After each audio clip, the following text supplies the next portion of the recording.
Hi, welcome back. It's Mark and Alan from Bubo, or Alan and Mark, and we're going to talk to you now about the changing demographics in our workforce and what impact that's going to have on the learning and development part of the organization. So obviously the audience, the learning styles, that's going to evolve, but how do we prepare for that, and what is the impact that we need to be planning for now?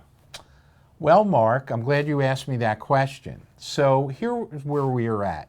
Studies have shown, anecdotal evidence has shown us that millennials are going to make up 75% of the workforce by 2025. That's a lot. That is a lot. That's 3 out of every 4. So 3 out of every 4 people in the workforce are millennials. Right behind them is Gen Z. And millennials and Gen Z are very, very different in their approach and their perspective than when you and I entered the workforce. I feel like a dinosaur already, so I'm anxious to hear how this is going to change things.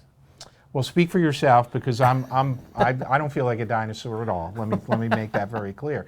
But here's the reality, that all the studies that have been done, millennials and Gen Z, there's actual differences, but some of the similarities are, Mark, that they don't, like when you and I would get training, we would get all excited when we were young. Oh my God, they're developing me, they're investing in me. The reality is millennials and Gen Z feel like that's part of the normal course of business, right? So the questions that they're asking in interviews are, how are you going to develop me, right? So the whole attraction, development, retention strategy really needs to be focused on not just what we've talked about, episodic learning and development, but really needs to be a coherent strategy around how we're going to tie performance management, development planning, and learning together as a continuum, starting with onboarding, to make the experience for the employee resonate, so that they have developmental opportunities and they have an opportunity to drive their developmental opportunities. One thing I can certainly say from experience is that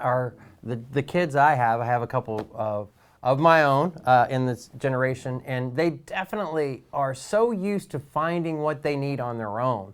So that if they get into an organization where in the external world they can find any of the knowledge they need at the touch of a phone, right, but they need very specific knowledge to do their job inside of an organization, there's going to be a big gap there that they can't find externally they're used to. How do they find it internally?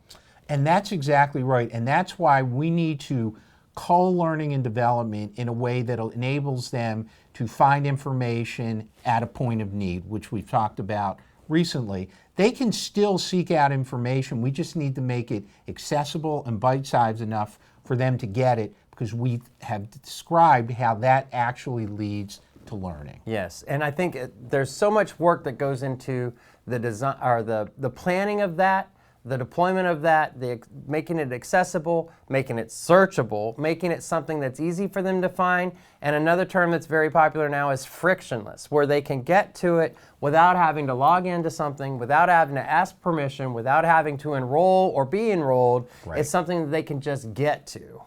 And I think, again, leading edge learning organizations are going to be frictionless for their employees of any age bracket, but it will be particularly critical in the attraction, development, retention of millennials and Gen Z. Yeah, very good. We're looking forward to your comments on this. Please share with us your experiences, any ideas you might have for organizations, examples, other things that we can learn from together so that we can keep moving our L&D performance part of our organizations moving forward. That was a mouthful, Mark. It was. Bye, everyone.